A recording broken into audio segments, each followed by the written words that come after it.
আমার হাজব্যান্ড একটা মাত্র জামাই, আমার জামাই যা চাবে তাই গিফট দিব।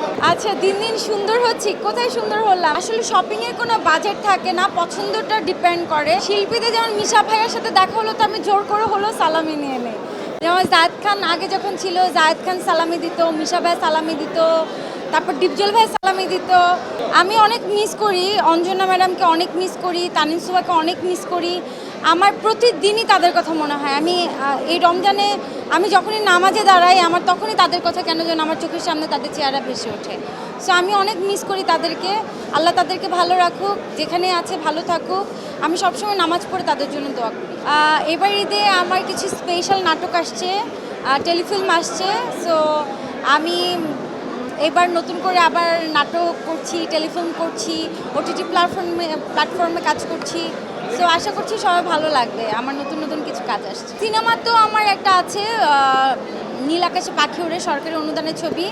এটা আমি কিছুদিন আগে শেষ করলাম। ওটা আমাদের ডাবিং হবে, তারপর সেন্সার হবে, দেন রিলিজ হবে। ঈদ সাধারণত বাসায় করা হয়, আত্মীয় স্বজন ফ্যামিলির সাথে করা হয়। আর এবার ঈদের প্ল্যান আছে রাজশাহী যাওয়ার।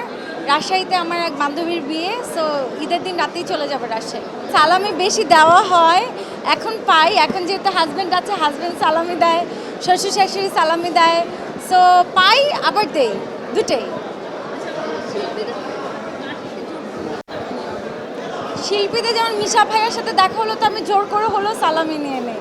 যেমন জায়েদ খান আগে যখন ছিল, জায়েদ খান সালামি দিত, মিশা ভাই সালামি দিত, তারপর ডিপজল ভাই সালামি দিত। সো আমাদের সিনিয়র যারা অভিনেতা আছে সবাই সালামি দেয়। এটা তোমাদের কেমন লাগে বলো? আগে আমাকে দেখা হলেই তোমরা প্রশ্ন করতা যে বিয়ে করছেন কবে, এখন তো এই যে হাজব্যান্ড নিয়ে দাঁড়িয়ে আছি। তোমাদের কেমন লাগছে বলো?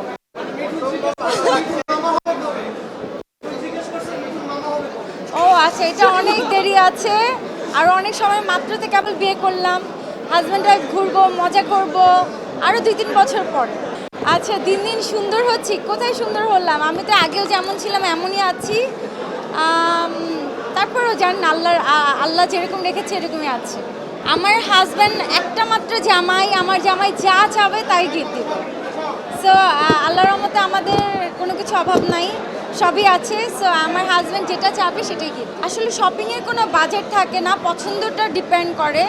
তো যেটা ভালো লাগবে সেটাই কিনবো, বাজেট কোনো ফ্যাক্ট।